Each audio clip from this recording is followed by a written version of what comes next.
একদিন সকালে রাকিব তার ক্ষেতে পানি দিত। এই তোরা দেখ তো, ওইটা রাকিব না? আজকাল চোখেও ভালো দেখতে পারছি না। জি জমিদার মশাই, ওইটা রাকিবই। খেতে পানি দিচ্ছে মনে হয়। চলুন সামনে গিয়ে দেখি।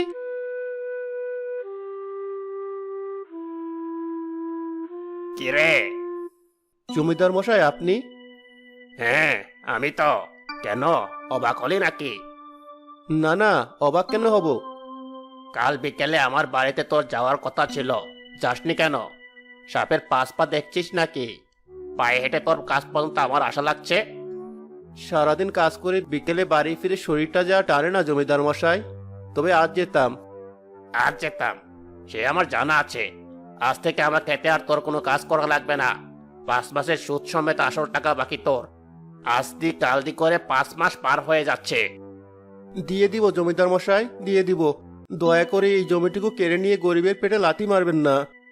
লাথি দেওয়াটাই যে আমার স্বভাব, এটি কি তুই জানিস না?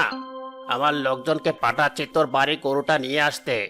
গরুটা বিক্রি করলে সব পাওনা সুদে আসলে শোধ হয়ে যাবে। না না জমিদার মশাই, এমন কাজ করবেন না। ওটা যে আমার মেয়ের খুব শখের গরু। এই আয় তোরা। এই জন্য এসব ছোট লোকদের আমি দেখতে পারি না। পরের টাকা আটকে রেখে জিনিস পোষার শখ জাগে। রাকিবকে জমিদার এই কথা বলে সে চলে যায় তার বাড়িতে। তাড়াতাড়ি খুলে আনো হবো, গরুটা তো আবার হাটে নিয়ে যেতে হবে। তোমরা কারা? আমাদের গরুটা কেন খুলছো? মা, ওরা আমাদের গরুর দড়ি খুলছে কেন? কারা আপনারা? আমাদের গরু কেন খুলছেন? আমরা জমিদারের লোক। রাকিবের কাছে টাকা পাবে জমিদার, সে তো আর টাকা শোধ দিতে পারে না। তাই জমিদার হুকুম দিয়েছে তার গরু নিয়ে যেতে। দিয়ে যাও, নিও না আমাদের গরুটা। কাঁদিস না মা, তোর বাবাকে বলবো অমন দেখে আরেকটা গরু কিনতে। গিন্নি, গিন্নি আমাকে এক গ্লাস পানি দিতে পারবে? বাবা, আমার লালিকে ওরা নিয়ে গেছে। কাঁদিস না মা, সৃষ্টিকর্তা যদি সহায় হন তবে আমাদের অমন গরু অনেক হবে। এই নাও পানি। গরুটা তো ওরা নিয়ে গেল। আমাদের সম্পদ বলতে তো এই একটা গরুই ছিল। শুধু গরু না গিন্নি, আমার কাছ থেকে জমিটাও নিয়ে নিয়েছে। এছাড়া জমিদার আমাকে আর মাঠের কাজও দিবে না। কি করব কিছু ভেবে পাচ্ছি না। বলো কি? এবার কিভাবে চলবে? আমাদের তো না খেয়ে মরতে হবে। এত বড় দুনিয়ায় নিশ্চয় কোনো না কোনো একটা কাজের ব্যবস্থা ঠিক হয়ে যাবে। তুমি এত চিন্তা করো না, আমি কাল থেকে কাজ খুঁজতে শুরু করব।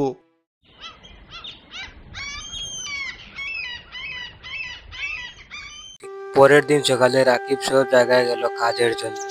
সে কোথায়ও কাজ পেল না। সবাই দাঁড়িয়ে দিল তাকে। সে আর কিছু কথা না বলে সে বাড়ির দিকে রওনা দিল।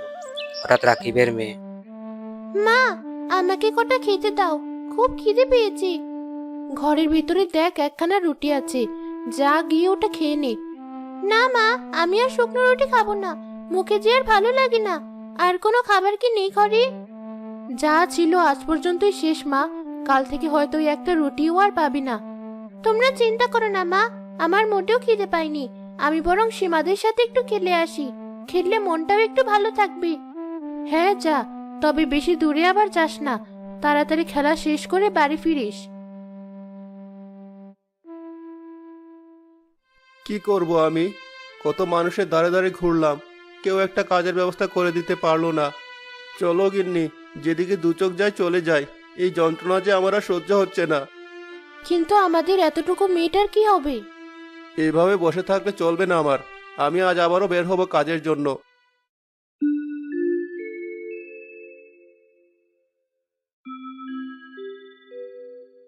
এবার বাড়ি চল, দেখ দুপুর হয়ে গেছে। আর কত সময় খেলবি? আমার কিছুতেই বাড়ি ফিরতে মন যাচ্ছে না। বাড়ি ফিরলে তো বাবা মার সেই অসহায় মুখটা আবার দেখতে হবে। তাহলে তুই এখানে বসে খেলা কর, আমরা বাড়ি যাই। বেশি দেরি হলে বাবা খুব বকবে। না না, এই মাঠে একা একা যে আমার খুব ভয় করবে। চল, তার চেয়ে বরং বাড়ি যাই। রাকিবের মেয়ের বন্ধুর সাথে যারা সবাই চলে যায় আর বাড়ির দিকে যাওয়ার পর হঠাৎ রাস্তার একটা দুষ্কর্ম। আহ, খুব লাগলো পায়ে। অনেক ব্যথা পেয়েছিস? তেমন লাগেনি। এটা তো একটা লাউ, মুখের দিক থেকে পচে গেছে। বাকিটুকু তো মনে হচ্ছে ভালো আছে। ফেলে দি ঋতু, পচা লাউটা আবার হাতে নিলি কেন? না সীমা, দেখ এর কিছু অংশ ভালো আছে, এটা বরং আমি বাড়ি নিয়ে যাই। মাকে বলবো ভালো অংশটুকু আমাকে রান্না করে দিতে। আমাদের বাড়িতে যে কিচ্ছু নেই খাওয়ার মতো। আচ্ছা নে, এবার বাড়ি চল। মা, কোথায় গেলে? বাড়ি এসেছিস মা? এ কি, হাতে পচা লাউ কেন তোর? কেমন গন্ধ বের হচ্ছে। এর কিছু অংশ ভালো আছে, আমাকে রান্না করে দাও। পচা তরকারি কি আর খাওয়া যায় মা? ফেলে দে এটা, তোর বাবা কাজে গেছে, দেখবি আজ ঠিক একটা কিছু ব্যবস্থা হয়ে যাবে। ঠিক আছে মা, আমি তাহলে লাউটা ফেলে দিয়ে আসি। থাক, আর বাইরে যেতে হবে না এখন, ওই পাশে রেখে দে, কাল সকালে উঠান ঝাড়ু দিয়ে ময়লার সাথে ফেলে দেব। রাকিবের বউয়ের কথা শুনে রাকিবের মেয়ে সেই লাউটিকে গাছের তলায় ফেলিয়ে আসে। পরের দিন রাতে বাবা, গল্প বলল মা তারা। বলেছিল তুমি খাবার আনবে, কোথায় খাবার? তুমি তো খালি হাতে ফিরলে। এত দেরি করলে কেন? মা, তুমি তো বলেছিলে বাবা খাবার আনবে, কিন্তু বাবা তো কিছুই নিয়ে এলো না। আমি পৃথিবীর সব থেকে খারাপ বাবা, সারাদিন ঘুরে ঘুরেও কোনো কাজ জোগাড় করতে পারিনি। তুমি কেঁদো না বাবা, আমার কোনো খাবার চাই না, কাল বিল থেকে শাক তুলে এনে সেদ্ধ করে খাবো। সারাদিন তো হেঁটে হেঁটে ক্লান্ত হয়ে আছো, তার উপরে পেটে কোনো দানা পানি কিচ্ছুটি পড়েনি।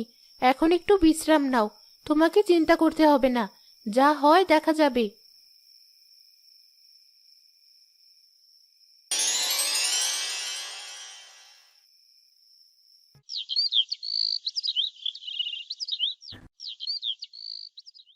সারা রাত খিদের যন্ত্রণা একটু ঘুম হয়নি, সকাল সকাল বিলে গিয়ে শাক তুলে এনে নুন দিয়ে সেদ্ধ করে খাবো।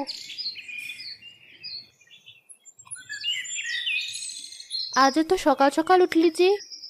কিছুতেই ঘুম হচ্ছে না মা, তাই উঠে এলাম। তোর বাবাকে একটু ডাক দিত, সকাল সকাল উঠে পড়ুক, আজ জয়পুর যেতে চেয়েছিল। এত বড় লাউ! মা দেখো কত বড় লাউ। ও মা, এখানে লাউবান এগুলো কোথা থেকে এলো? ঋতু, যা তো তোর বাবাকে ডেকে আন। আজ যেন কিছুতেই ঘুমোতে পারলাম না। গিন্নি, আমি এখনই বের হবো বাড়ি থেকে। বাড়ি থেকে পরে বের হবে, আগে দেখো ওখানে কি। লাউ গাছ? ওখানে লাউ গাছ কিভাবে এলো? কাল ঋতু পচা লাউ বাড়িতে এনেছিল, লাউটি ওখানে ফেলতে বলেছিলাম, সেই লাউ থেকে এমন হলো নাকি? ধুর, কি যে বলো না, রাতারাতি কি লাউ গাছটি আর এত বড় হবে? এত সুন্দর করে বাঁধ দেওয়া, জানি না কি হচ্ছে আমাদের সাথে। মা, লাউটি কেটে রান্না করো, আমার যে খুব খিদে পেয়েছে। চল তো গিয়ে দেখি বানতলায়। ঋতু, রান্নাঘর থেকে কাঁচিটা নিয়ে আয়। ঋতু লাউ কাটার জন্য সে দা নিয়ে আসে। দা নিয়ে আসার পর তার বাবার কাছে কেটো না, কেটো না আমায়, আমি তোমাদের সাহায্যের জন্য তোমাদের বাড়িতে এসেছি। সাহায্য? লাউ আবার কথা বলছে? হ্যাঁ, আমি যে জাদুর লাউ। কিভাবে বিশ্বাস করব তুমি যে জাদুর লাউ? এত টাকা? জাদুর লাউ আমাদের কত টাকা দিল?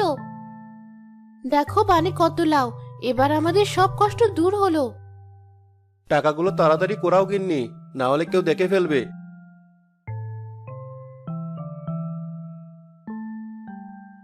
আমি এখনই হাটে যাচ্ছি, আমার ঋতু মায়ের জন্য আজ অনেক খাবার কিনে আনবো, গরুর মাংস আনবো, সকলে একসাথে খাবো আজ মন ভরে।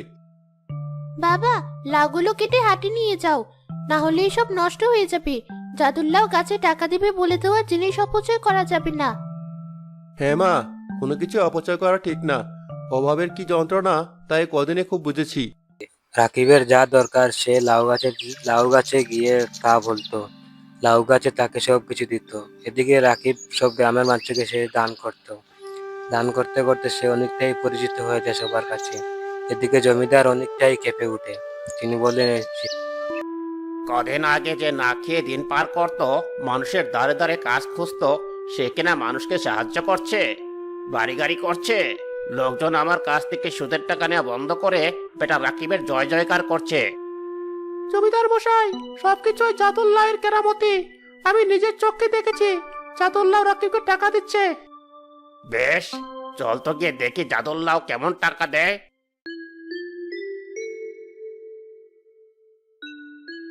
লাও, আমার এখন কিছু টাকার ভীষণ দরকার। গ্রামের এক ছেলে হাসপাতালে আছে, তার বড় রোগ হয়েছে, তাকে আমার সাহায্য করতে হবে। তোমার সততা দেখে আমি সত্যিই মুগ্ধ। নিজের কথা না ভেবে তুমি সবসময় অন্যের কথা ভেবে চলো। সত্যি এমন মানুষের হাতে পড়ে আমি ধন্য।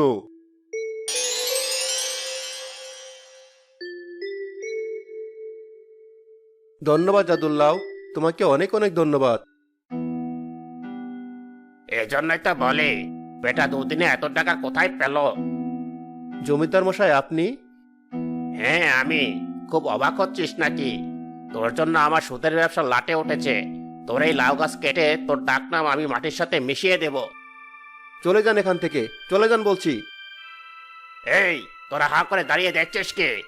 ধরে এগুলোকে দড়ি দিয়ে শক্ত করে বেঁধে ফেল। ছাড়ো, আমাদের ছাড়ো বলছি। দুষ্ট লোক, ছেড়ে দাও আমার বাবা মাকে। ছাড়বো ছাড়বো, আগে তোদের এই গাছটা তো কেটে রে। এই গাছটি একদম গোড়া থেকে কেটে উপড়ে ফেল। না, কেটো না আমাদের গাছটি। ওরে বাপরে, কি দজ্জাল লাউ রে বাবা, মরে গেলাম। জমিদার মশাই, বাঁচতে চলে পালাম, না হলে পেটাতে পেটাতে লাউ যে আমাদের অবস্থা খারাপ করে ফেলবে। আর কারোর সাথে পাঙ্গা নিব না আমি, কারোর সাথে না। ওরে বাপরে, তোরা তোরা যাবি কোথায়? যত সময় না তোদের মন পরিষ্কার হবে, তত সময় লাউয়ের বাড়ি খেতেই থাকবি।